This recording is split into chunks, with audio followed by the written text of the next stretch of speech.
Hello and welcome to episode 3 of Talk72 podcast. I'm joined here today by Johnny and Sut.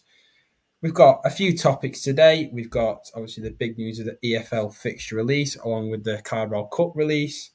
We've got our transfer section. We've got sponsorships and we've got a final question to finish on. So let's get right into it. So starting off, EFL fixture release, starting with Suts.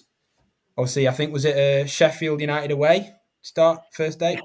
Yeah, so I've worked out. So that's be the fourth time in the last 13 games we'll play Sheffield United, and 3 of them away. Joy. Unbelievable. All we need is Oliver Langford, half empty home ground, and we'll be deja vu again. And cue Sheffield United abuse.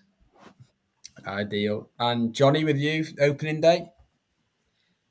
We have got Wycombe Wanderers at home.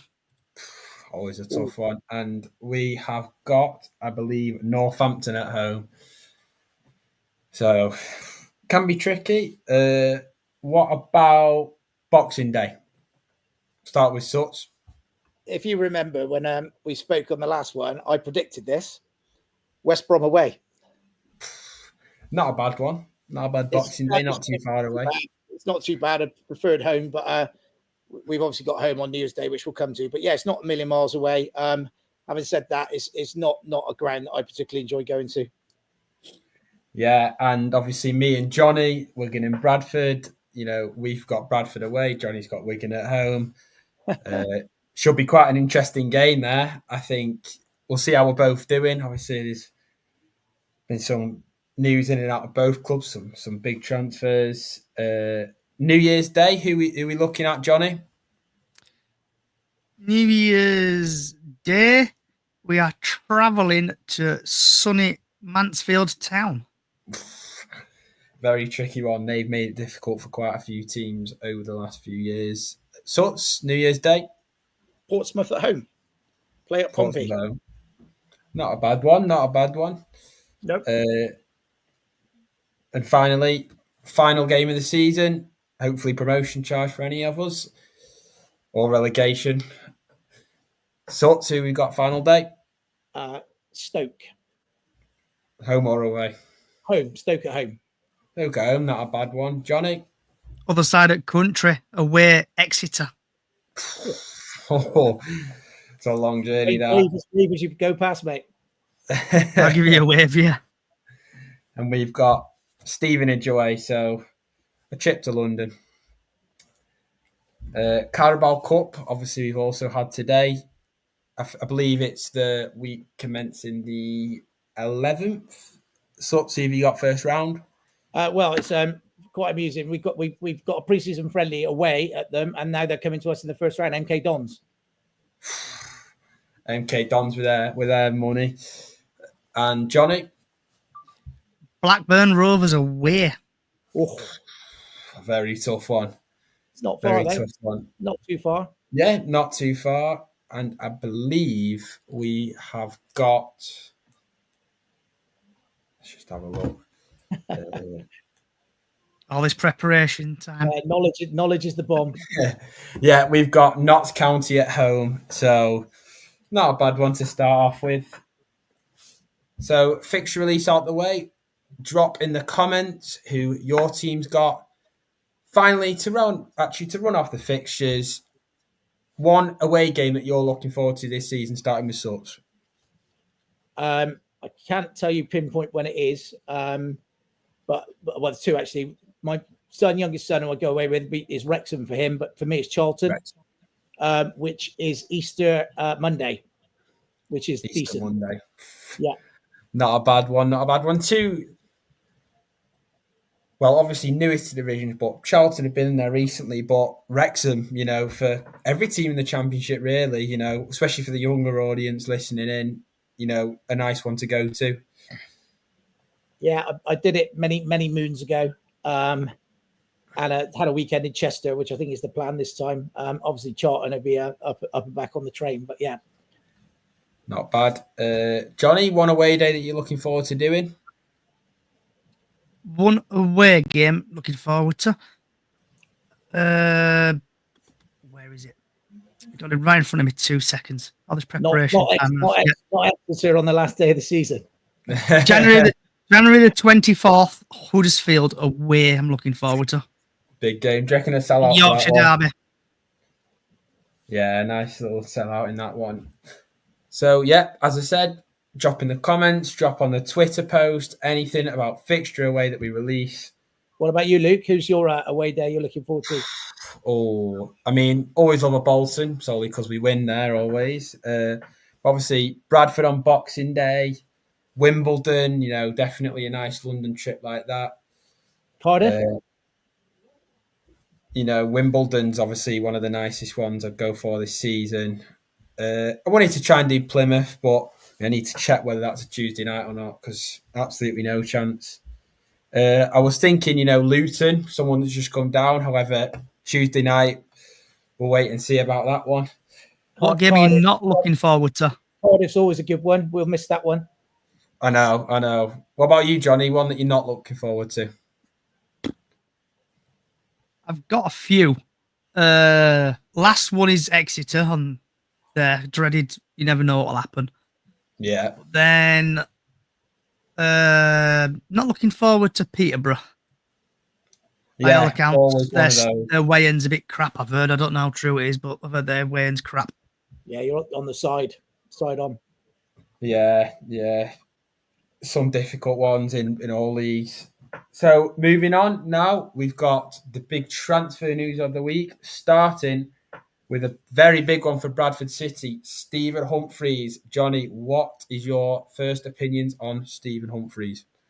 I've only seen YouTube videos, but he looks a really good player. I thought he was a striker, but it turns out he's a winger. I think Barnsley fans are a little bit upset that he's leaving, but I'm looking forward to him at Bradford. I've seen YouTube videos of him. He looks quality, and he's just had an experience. So hopefully, up the chickens and all that lot will climb up the league. Yeah, I think personally, as a Wigan fan, I think he's seen as a bit of a striker, but I've seen Barnsley fans like him on the left. We had him on the right. He's very versatile in those attacking positions, and I think he'll really bring experience to the front line, and he's got a bit of that. In big games when you're struggling, he's got that a bit about him. That fight, and I think he could really do a job for Bradford to climb up the leagues. Second one, as I've seen, Suts, what are your opinions on Joe Lumley to Bristol City? If you listen to Middlesbrough fans, absolutely shocking. Having said that, and it's going to be competition for Max O'Leary, which is the important thing. Yeah. He didn't have the best time at Middlesbrough, as was well reported and things like that. But like with any player, we spoke about this on the last one, a fresh start for a player, a new club, new contract, can do wonders to people. And I'd say the healthy competition there. We had to get a goalkeeper in. So obviously that's done and dusted. We obviously got Adam Randall across the line, which is good news. There's been a lot going on. We thought we were going to lose Atkinson. He was on loan last part of the season to Portsmouth, but he signed a contract with us now to 2028, which is a new signing, really, to be honest, because he was out injured, done his cruise ship for us, and then went on loan. So that's like a new player for us. It's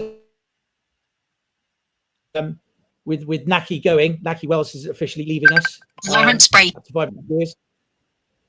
We just now need those strikers. Yeah, as we touched on.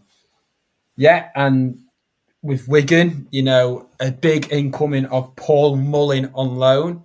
I think, personally, I like it. I think I've got mixed opinions because, obviously he had that bit of an injury season last season, only got, a few goals. But I think personally, in a new system, plenty of crosses coming in.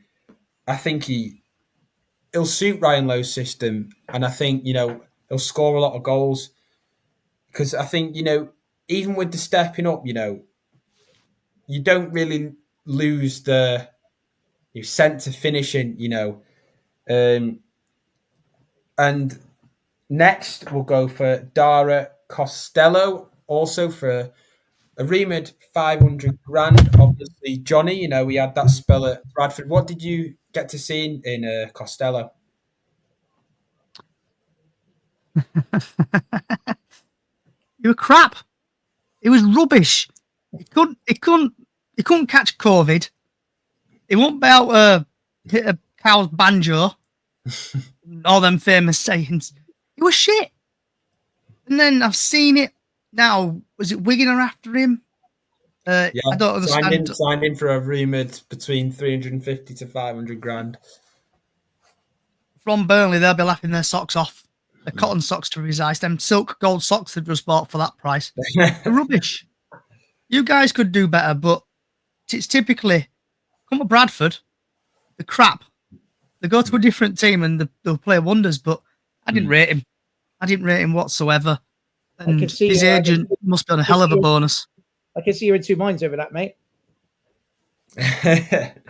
Yeah, I think personally, speaking to Accrington and Northampton fans, as you've said, he was, pretty rubbish at Bradford, but he's had that fresh start at Accrington, fresh start at Northampton, and 6 goals in 15 games second half of the season is not a bad return. And I think, again, maybe next to the experience in Christian Sadie and Paul Mullin, experience in League One and the Championship there, I think he could do all right. Next one, Carlton Morris, going from Luton to Derby. So obviously, I think you saw a bit of Carlton Morris in the Championship. Do you think that's a bit of a statement from John Eustace? Well, he obviously, like I think I said on the last one, I thought he was going to kick on. I mean, he would have got a ditch quite a few players, haven't they? Because they're a bit bother really with their wage bill. They had a huge wage bill coming down from the Prem and then back-to-back relegations. So I think clever business rather than a statement from Eustace. Yeah. I think personally, he's got experience now. He scored 10, 11 goals in the Premier League. He's had a few good seasons in the Championship. However, at Derby, I think, the things that we're seeing is, they're getting an experience, but, are they possibly going to get into that stage where there's too much experience with all the players because they don't seem to be bringing much young talent in? I think that's kind of very much what he's set his stall at, what he's going for, isn't it? After a good season last season, the fans expect at Derby, they had a poor season, but by their standards, after a reasonable start. And I think, he's going to go with experience and try and make a play for to sort of just start off really, really well, powerful, big, strong, experienced team, hit the ground running. I think it's what he's looking to do from what they're setting up like. Yeah, and touching on Luton, as you said, they've got quite a big wage bill, but what do you think they could bring to League One, and what kind of were their strengths in the way they played in the Championship? Well, they're a big physical side, weren't they? That was it. They were they started playing towards the end of the season, started playing football, to be honest, and playing some stuff when their backs were against the wall. But most of the season, they were just very big, physical. That's the way. That was their style. That was the way they played, and they were one-trick ponies, really. That teams could work out, and I think the relegation massively hit them coming down. Obviously, the change of manager as well, massively. That was a big impact. And then once you build a momentum, either positively or negatively, that snowballs, and they would just find themselves they had too much of a mountain to climb at the end of the season, even with the results that they got. I think they could in League One if they stick to their guns, stick to their metal. They could prove a handful for a lot of teams. Yeah, I think they've obviously still got the money from the parachute payments, and I think they could make some quality signings. And I think in League One, sometimes all you need is that physical setting, obviously, and with the likes of crosses going in left, right, and centre. think it could become a handful. Another transfer that apparently is being rumoured to almost being done is Wolves midfielder Tommy Doyle going to Birmingham City. So it's obviously he was at Sheffield United, a couple seasons ago. Did you really get a sense then of what qualities he has, and do you think he'd be a good asset to Birmingham? Well, he's not really proved himself at all, really, has he? In the last couple of clubs he's been at, he's not really made a mark to stay at Sheffield United, at Wolves. Birmingham, obviously, is the type of player that they can see them fitting in with what they're looking to achieve, looking to strengthen in that midfield. They're going to need some experience in that midfield because the step up to the Championship, as we know, is huge. Yeah. From League One, it is a big jump, and the midfield areas are just key, crucial. I mean, that's where the games have dominated. I mean, look at Burnley last season; their midfield was just absolutely incredible, outstanding. Yeah, that is where, I mean, Josh Brownhill was their top goal scorer. Says it all from midfield. So dominating midfield, they need that strength in midfield. So, yeah, it's an opportunity, isn't it, to go and join a club that's on the up and see what they do. But not a player that really stands out for me. Bookmark this, and that'll be come back to haunt me, no doubt. Yeah, as we touched on last episode, I think for Birmingham fans, it is a massive jump from the League One to the Championship. Obviously, you've got like the European talents coming, you've got Premier League players dropping down, and especially for a team like them, but mainly a team like Charlton, do you think Charlton Athletic could possibly, struggle with the step up? Obviously, with not particularly the most biggest budget. There's always a team that comes up from League One into Championship that surprises everyone. Yeah. Every season that does well. And I if you've got a togetherness and you look at Charlton and what they've achieved and they bounced back and where they've got and the fan base, then they could do well. The expectation on Birmingham, on the other hand, could be counterproductive to them if they don't start the season particularly well. I haven't looked at their fixtures, but if they don't start the season particularly well, I saw today they announced that they've sold 20,000 season tickets, which is brilliant. To be honest, fantastic. That's a huge thing. But like I said, things could turn quite quickly if they don't get the start they need. And fans, as we know, we're a very fickle bunch. Yeah. So, talking about promoted teams from League Two to League One, Johnny. So out of the four, Bradford, Port Vale, Doncaster, and Wimbledon, who do you think has probably got the real quality, and who do you think could surprise, but who do you think might struggle? That we wouldn't possibly think would.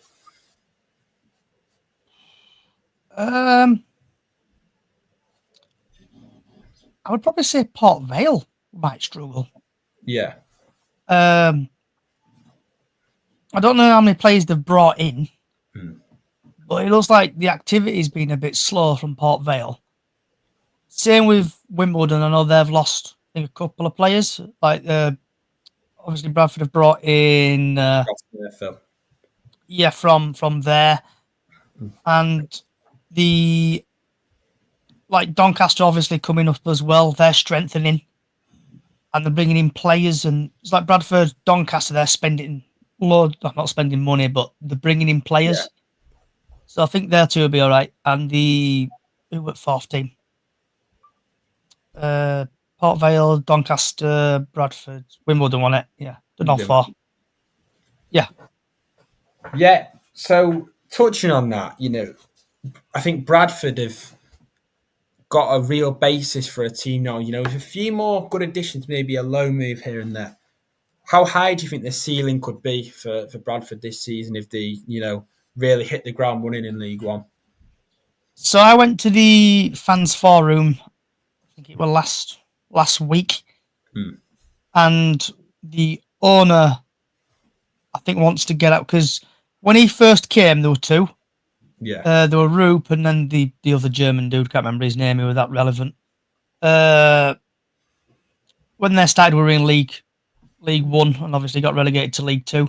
But since we've been in League Two, I think think his eyes have opened up to Bradford, and at the fans forum, he was like on about not buying the stadium but buying a training facility and stuff like that. So he's willing to put money into this club now. So it's like we've brought in Humphreys, Wright, Pennington from Blackpool. He came in yesterday. Noville, Max Power, Touré and Till. Bradford still possibly need another left back, a midfielder, and possibly 2 strikers. There's rumours of obviously Nike Wells, but if he's got a spare £20,000 or whatever it is for his wage, crack on, bring him in. And then there's rumours of Windass. I don't know how true they are. And then there's just been other rumours coming in. Well, I don't know, probably from Twitter in the nose. But to get out of this league, you need to have a decent goalkeeper who we've got, Sam Walker, and then we've got backup Hilton. The defence is now doing well. We've got rid of the crap. We've got rid of the big money earners. I think a few players will leave. It wouldn't surprise me if Ardois leaves Bradford. Obviously, Vadim Oliver's buggered off. Sam Stubbs as lefty. He's gone to Shrewsbury. Midfielders improving. Obviously, we lost Smallwood, but we need to bring in some midfielders and strikers. We need to have a little bit of youth and experience, but I think we're going the experience route. I know most of the players we brought in, I think, are 31. Apart from Nutville from AFC Wimbledon, I think he's 24.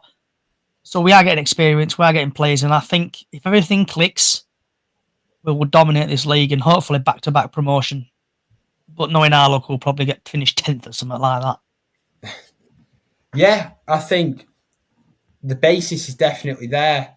I think, if it might sound a bit annoying as a Bradford fan, but I think if you take your time, pick the right striker option, maybe a young lad and a more experienced one, I think you can definitely cause problems. But I also think this season, I think League One is obviously we had the likes of Birmingham and Wrexham who came on and spent big, and obviously the likes of Plymouth and Luton are coming down. But I also think there's teams who are in and around the playoffs who have recruited excellently, and I think could be a very tough league this year.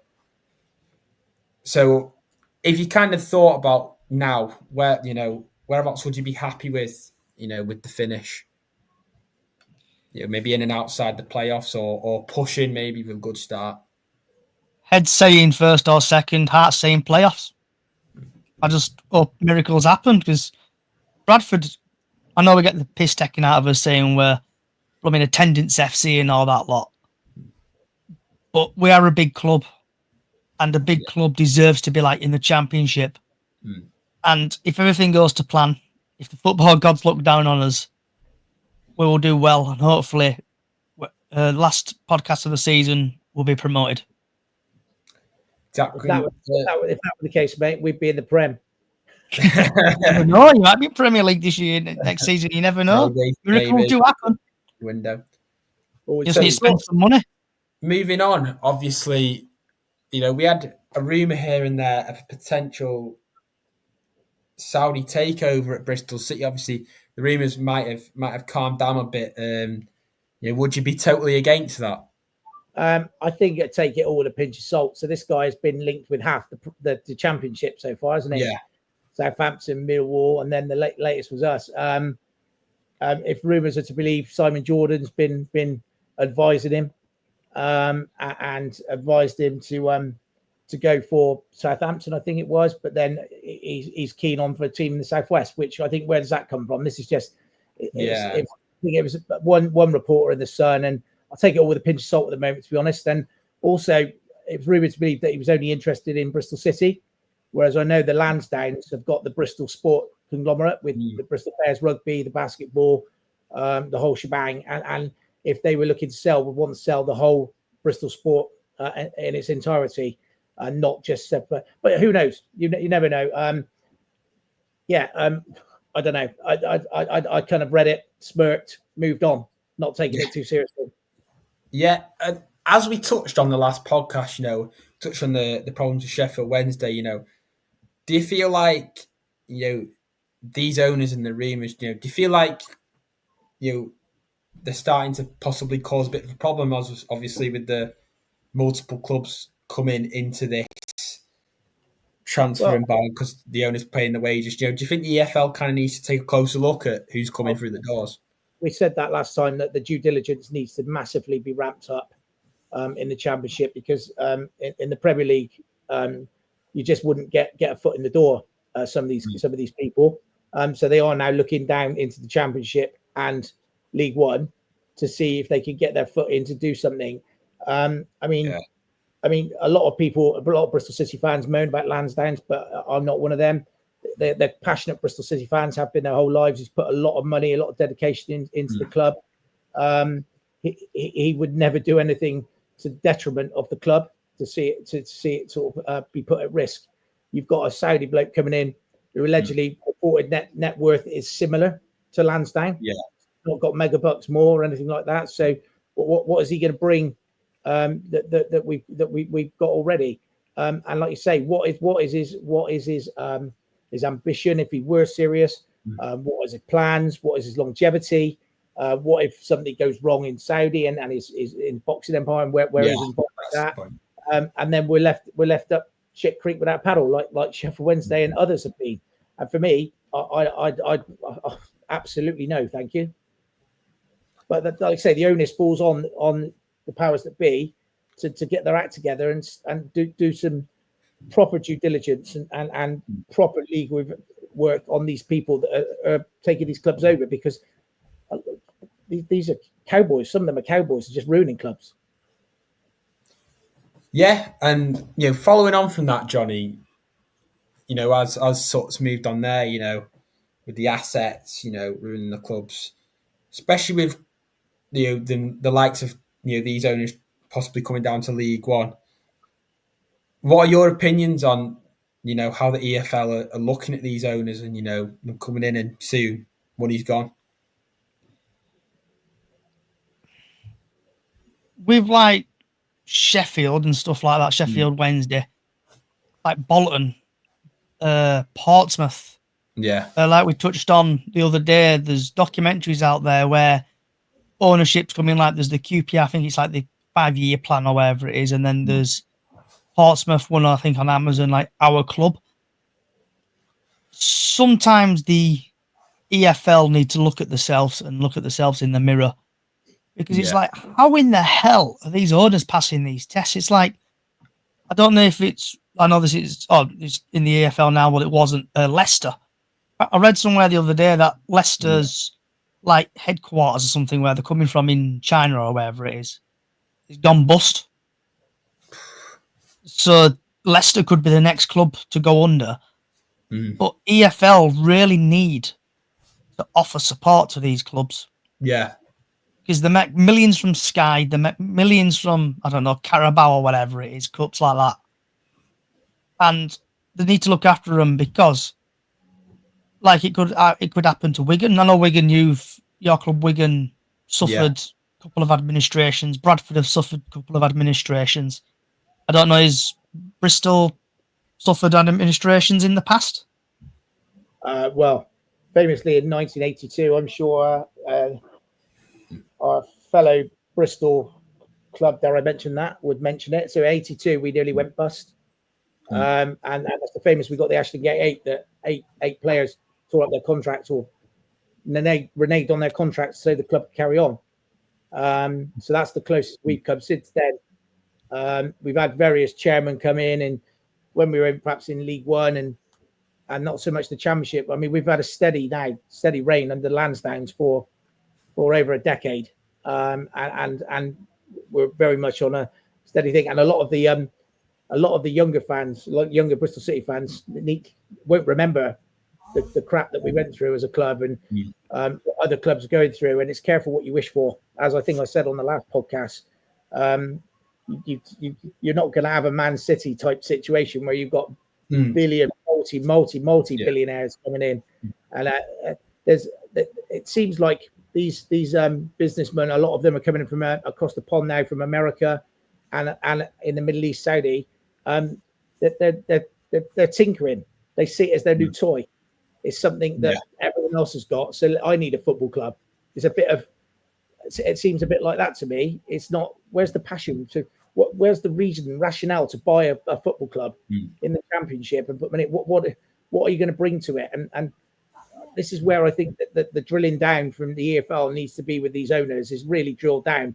It's not just a legal process. It's not just a legal paperwork and crossing T's, dotting I's. It's drilling down to what's their motivation for doing this, and what's their passion. But that's easy for me to say from a fan's point of view, isn't it? Like with Sheffield Wednesday, obviously the owners not paid them, played players and staff and all that lot. Why ain't the EFL clamping down on it? Why are they not doing like what they did to Reading? Say, right, if you don't book your ideas up in a month's time, if you don't get sold in a month's time, we're going to disqualify you. We're going to strip the club. Why don't they do that to Sheffield? Because it's in the rules and it's in the constitution of the EFL.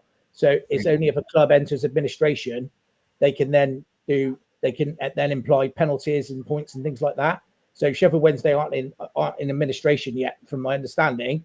It's just it's just. I mean, it's absolutely shite for the players and the staff there, but they're not in that situation where the EFL can step in because it's not in their rules to do so. But if you're not getting paid, if you, for example, I work as a binman, if I don't get paid, I won't go to work. You won't go to work. So, people not getting paid. That's on the players, isn't it? That's down to them and their representatives, what they do. And there'll come a point where I can imagine they won't go to work. They won't turn up to train if they're not being paid. And then that gets a problem there. And then that accentuates the problem. And then the hand is forced of the owner. Does he then have to go put the club into administration? That's when the EFL, and this is where the irony comes, isn't it? So a club who's on its downers, when needs all the help it can, goes into administration, and they hit them with 10-point deduction. It's like, yeah, thanks very much, thanks for your help. But that's the rules that are there that we've got to play with. Absolutely, yeah. Touching on that, I think seriously, the amount of big clubs like Wigan, Bolton, Portsmouth, like to Reading, Sheffield Wednesday. I think the EFL is just run like a bit of a joke. I think there's just so many ownership problems nowadays, and as we touched on last year, it could be anyone's club under the corner. And I said with Leicester, that's in the last 10 years or so, that's a Premier League winning club, and they've come down. They've had a point deduction with FFP, and I think you made a great point about for my club Wigan especially, we're in administration already, and they give us a -12, and then the next season we start on a -8, and it's just, I think they just need the EFL need to step in and think, well, we get millions of pounds a year. What can we do to jump in and out? What they're doing is punishing the clubs who are the ones that are suffering, and ultimately it's due to their failings for overseeing perhaps some of these takeovers and the running of clubs, to allowing them to get into these positions. And all they're doing is ultimately come back to us, the fans. They're hitting us, the fans, because we're the ones that suffer, because our club, like you say, got a 12-point deduction, a 10-point deduction. Start the next season, you're up against it. They need to. It seems they need to get their acts in order. We talk about money and talk about helping clubs out. The money, and I harp on about this from last time, the money sits at the top. The money sits in the Premier League. That's where the money is. Yeah. A lot of clubs, even Championship, like Bristol City, you just look at their financials. Yeah. We're not making any money. Yeah. We're very much hand to mouth. And some of the clubs are lower down. And we talked about it before with FA Cup replays and the money that brings in. The Premier League clubs don't need to worry about this. They're absolutely fine. It's part of that elite club, that elite band. And they get a couple that come up and tinker with it every season and then go back down. And then the parachute payments again, that shows the money that's in the Premier League to be able to pay these parachute payments to clubs going down. Just shows the sheer and the whole football pyramid. The Premier League is one entity and it's right, but the EFL needs to buck their ideas up, but the Premier League can help in all of this as well, because it benefits everyone. But anyway, we could spend hours on this. Yeah, I mean, as we said, with the Premier League, it's a completely different ballgame. Man City and Man United combined must have spent £2 billion in the last 10 years on transfers, where there's EFL clubs that are getting docked for having a player on $5,000 a week. It's as you said, it's around a completely different ballgame as well. Yeah, absolutely. And it's some of these Premier League players, their weekly wage and 350 grand is how much a club like mine is spending on, the most are spending on a player every season. I think, as we said, it's a massive roundup. So the next part of the podcast, I'd actually like to touch on Preston North End and their most recent shirt sponsor of the Spud Bros. So opening up to both of you, what are your opinions on this? Obviously, I like it. I don't particularly like it on the shirt, but I think as an initiative and the money they spent, as a local brand within the club, what do you think of it, really?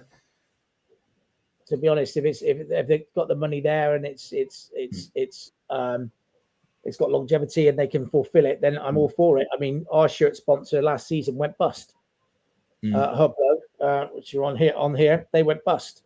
So they were taken off the shirts for the last, 10 games.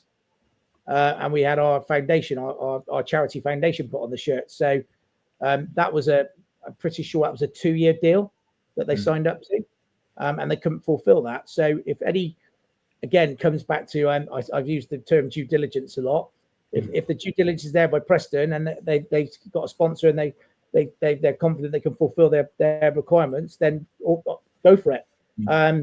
Obviously, we went through the rounds of all the gambling companies. We have one at Bristol City on the front of the shirts, and they've done away with those. So, and I think local companies supporting local teams, I'm all for massively.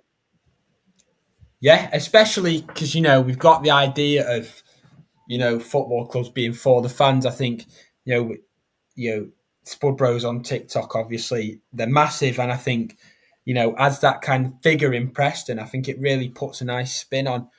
Moving over to you, Johnny, I think, what are your opinions on all these shirt sponsors? What are your opinions on the likes of betting companies getting in with them?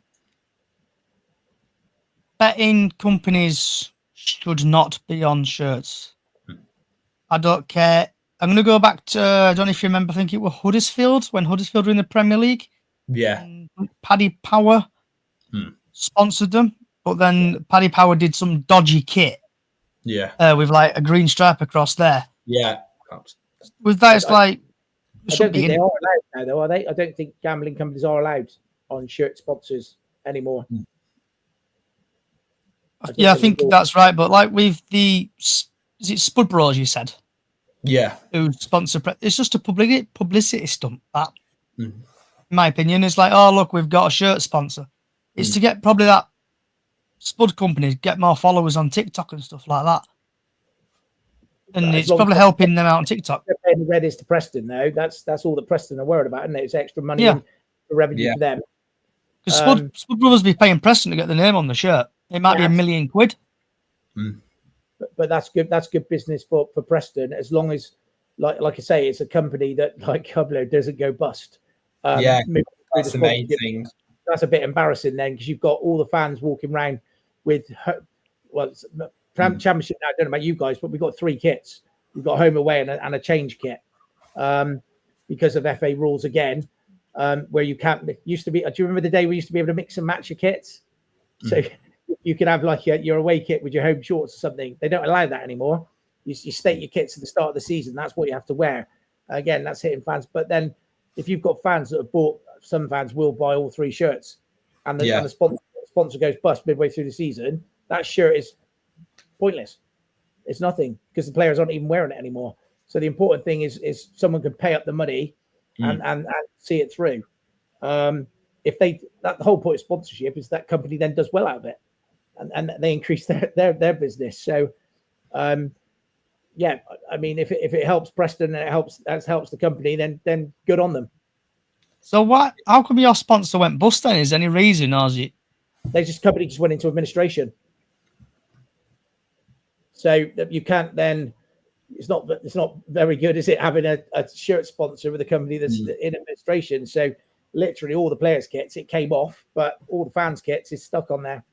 And yeah, they just put on for the last 10 games of the season. And probably no one noticed it outside of Bristol City, but we've got our own charity, the Robbins Foundation, and they were the shirt sponsor. Yeah, if a company goes bust, and if I don't know, in their contract it may be that they're paying monthly or 6 monthly or whatever in terms of it, they can't fulfill their payments, then they're going to come off, aren't they?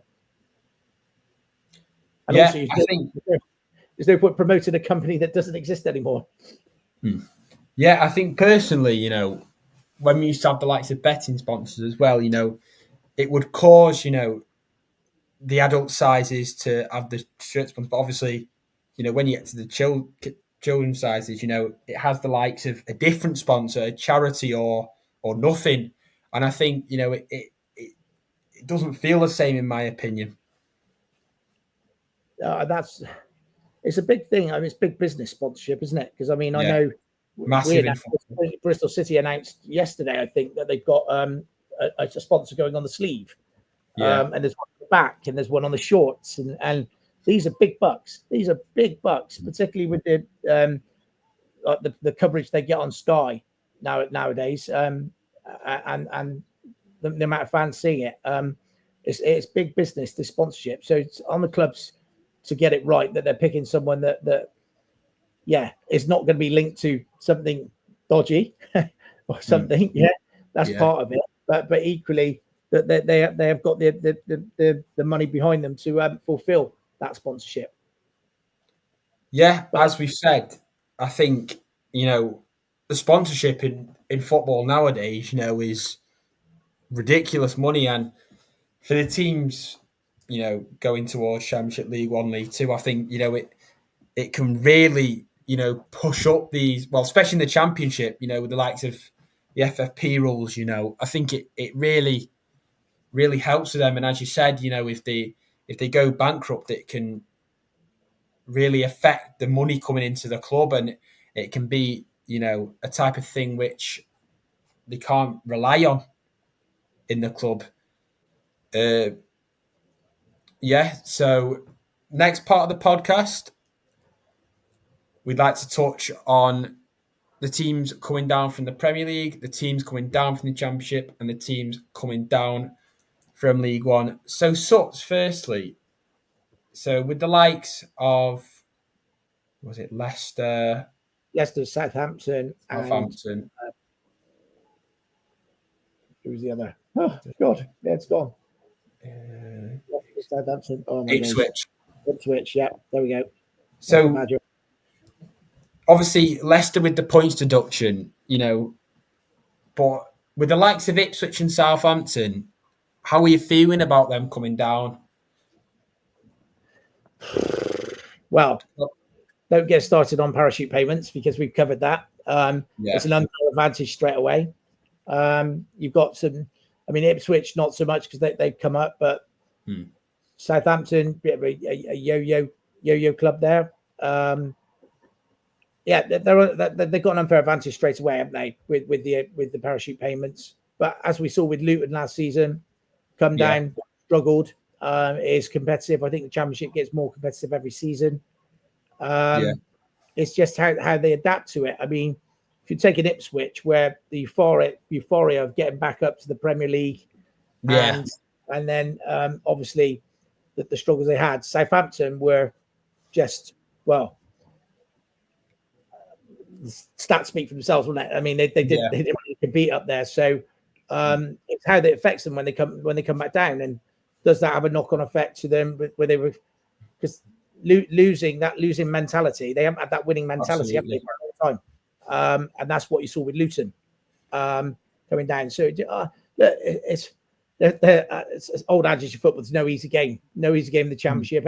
Everyone can beat everyone. It's just who puts that run together. And we saw, just because a team starts the season really well, as we saw with a number of teams last season, Yeah. It doesn't mean it's longevity, and it's what happens after Christmas, the January transfer window, and it's a brutal league, as with all the leagues. Are you playing Saturday, Tuesday, a lot of the season? But yeah, I mean, do they hold any sort of particular fears that I know that the bookies will have them as favourites to go straight back up and they're all up there, but do you know what? None of them really strike any fear, because it's just such a tough division. There's lots and lots of good teams in that division. Yeah, as we touched on there, I think, with these teams going up, you're thinking, great, we're in the Premier League, but then obviously you've got to spend all this money, but then you can get struck by FFP like Leicester have done. So I think, when these teams go up and get relegated, as you said, it gives that losing mentality. And I think, as we touched on the EFL fixture release, saw that one of the big games in the Championship was Birmingham and Luton. One relegated team, one League One team. One that particularly Ipswich and Birmingham. I think that's one team that have really got a bit of a we've come down here. Can we rebound? And Birmingham, who are full on confidence. And I think, as we, the start of the season is perfect for that. But, do you think there could be a real idea of a cluster with, a lot of teams this season with, the competitiveness of the league, especially the likes of like Liam Manning's Norwich? Do you think there could be a high amount of teams in and around? Just said the swear word. You just said the swear word, mate. Liam Manning's Norwich. Please. Look, last season proved. I mean, you had those three teams at the top. I mean, who just Sheffield United, Leeds, and Burnley. Yeah. And look at the points. I mean, that all of them got. I mean, Burnley finishing runners up with, what was it, 90 odd points? Just ridiculous. Yeah. Sheffield United on about 80 odd. So it's massively competitive, and you're gonna have one team that just absolutely shoots the lights out. And to be honest, I couldn't put my finger on it at the moment who that's going to be. Absolutely. I think whereas last season, you'd have said Burnley and Leeds very much were the favourites up there. This season, I think it's wide open. I really do think it's wide open. You've got, like you said, you've got a lot of teams. You've got Norwich spending money, new manager. You've got the teams that come down, Ipswich, Southampton, coming down, big clubs. And then you've got other teams that are coming in, like Sheffield United, trying to rebound off that playoff loss. I mean, obviously Sky's seen something in that, because the opening Saturday we're live on Sky away at Sheffield United. Yeah, absolutely. So like I say, I mean, Sheffield United got a new manager.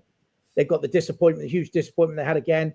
That could really knock them, and they could struggle. And again, they could bounce back. But I think it's every season we tend to say it. The Championship gets more and more challenging and competitive and difficult. But I do see it as being a little bit more open this season, in terms of no one club really running away with it. Famous last year.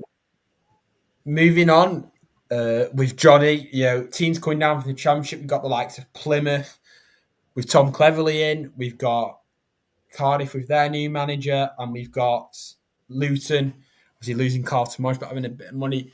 Johnny, is there any teams there who you particularly fear in League One next season, and the ones that obviously they're going to spend a bit of money, but teams that could be possibly run away? So obviously we've banged on about it. Parachute payments with Luton. I think they're going to do well. Huddersfield Town, I think, as well. Cardiff under new management as well, but I think they may struggle with the manager.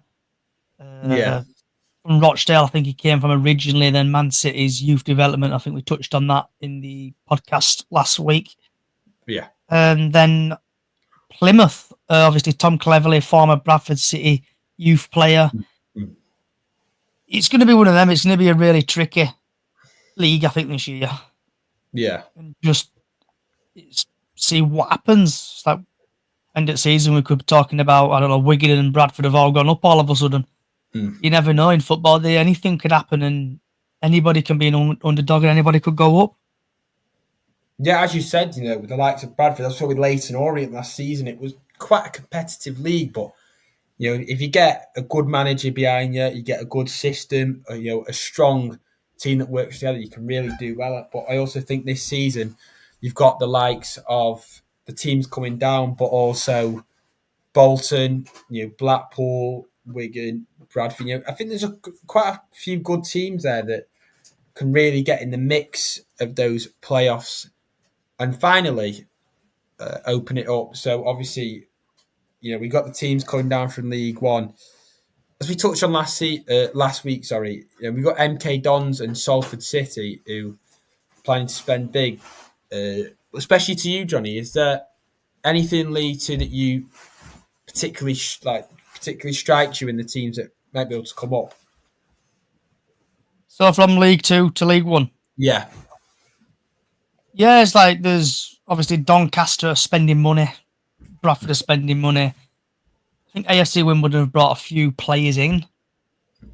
And who else? There were 4, wasn't there? Bradford, or Port Vale as well. It's one of these where you need to throw money at your club. You need to bring in players, you need to bring in staff members, and you need to have a great team. So yeah, like I said before, it's anyone's game really in League One coming up.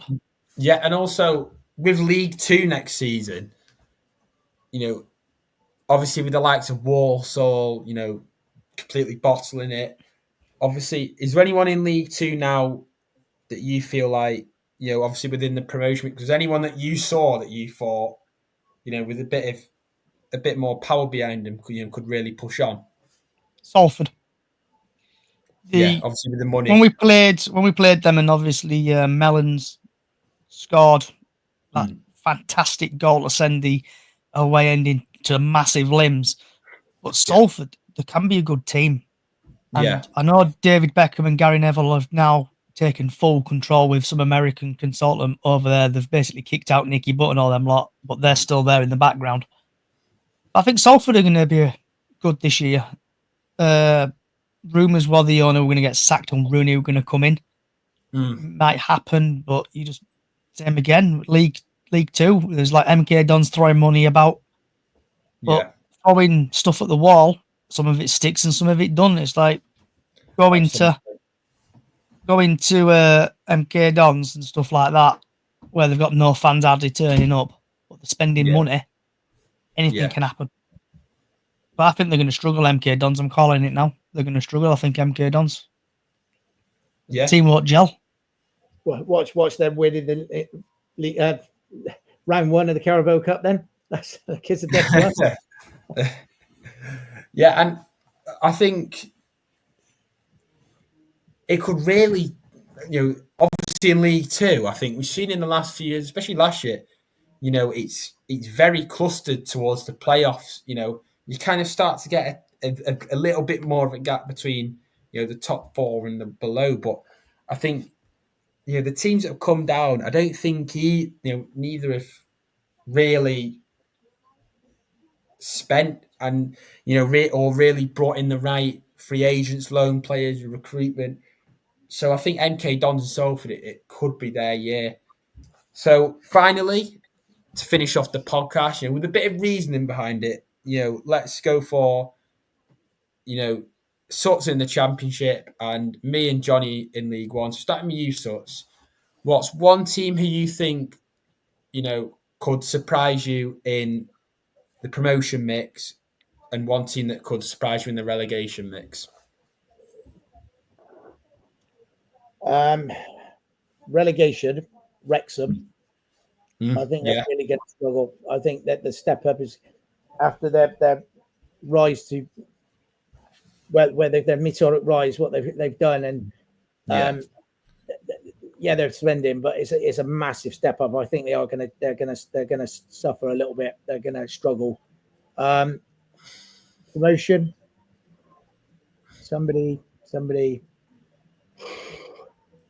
I hate to say it. Do I say it? I'm not like I'm going to say. Can I say it but not say it? Yeah. You know me. We'll bleep it out. Yeah. Let's be having you. let's be having you. Yeah, Norwich. I think Norwich. Yeah, they've got the money. They're making some good signings. They had a good core of a team already that just narrowly missed out on the playoffs, and I think they'll kick on. To be honest, which pains me to bloody say it, and I hope I'm wrong. Yeah, and I think Wrexham's a great point because there was a few times last season, and I think in League One they were winning games, but it was only the amount of teams that kind of came out of the games thinking, how did we lose that? They weren't the better team, and obviously leaking goals as well. They were leaking goals back.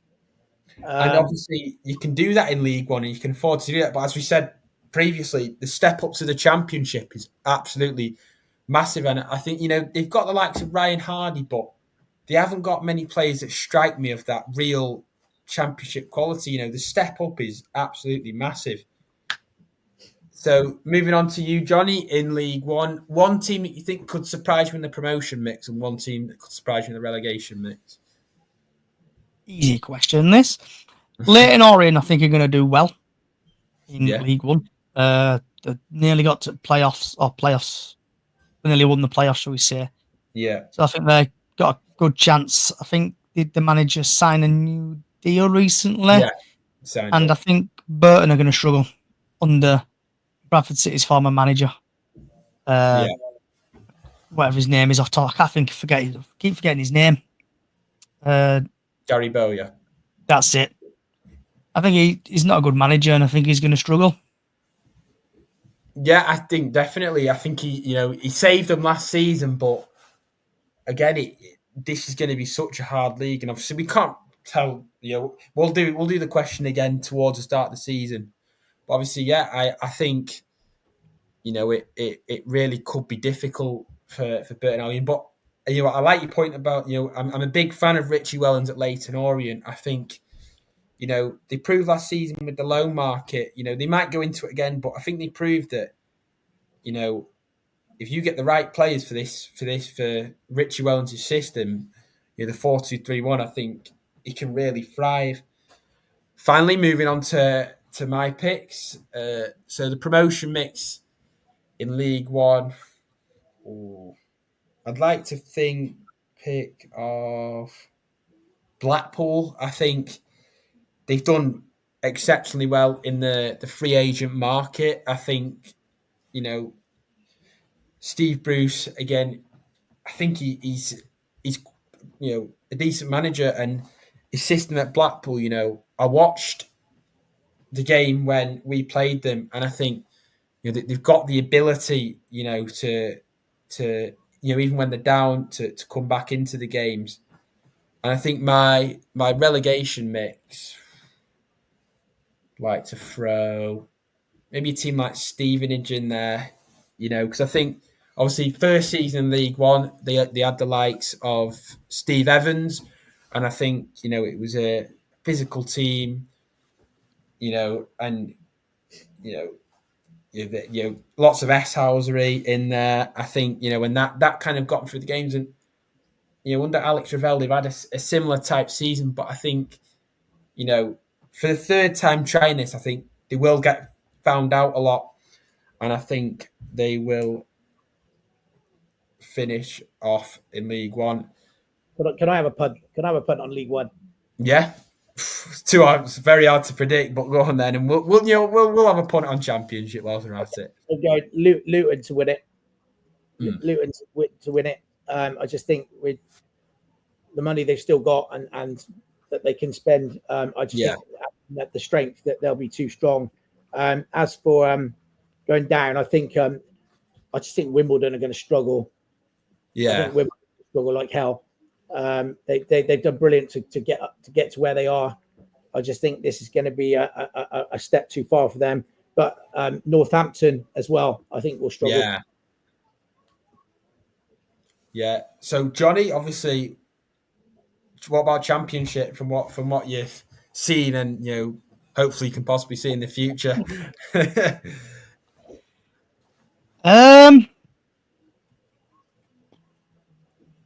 Possibly QPR will get relegated from the Championship, I Oh, would say. And I'll say Bristol City. Probably getting playoffs, I would say. take that. I'll take that. Yeah, I think QPR, they've recently lost Marty Cifuentes. And I think the manager they brought in, I think he's quite a big name now. He was at Rennes and he's developed a lot of talents like Camavinga. But I think obviously sometimes when you get the big managers in like that, I think it's a big risk because Rennes is quite a big club. I think they struggle to get the talent. And finally, to finish off the podcast, my points on the Championship. Ooh. I think promotion-wise, again, as sorts wouldn't want me to say, I'll say it without saying it. The Canaries. I think Liam Manning is a good manager. I think they recently got a new foreign signing in today, and I think very positive. And I think they've got different markets in which you can spend in. And I think relegation wise, again, I'd like to see the likes of. Yeah, I think again, there's always one team that surprises you, but again, with sorts like the likes of Wrexham, I think they've got quite an aging squad, and I think the fluidity and the pace of the Championship now is getting bigger and bigger, and I think they'll struggle. So, calling on that is the end of the third episode of Talk 72. Thank you for watching. Obviously, drop some suggestions in the comments of the Twitter and YouTube posts. And obviously, we've got the new Patreon started, which will be making some exclusive clips, like league predictions, and that'll be starting on Monday. Thanks for watching, and we'll see you next week.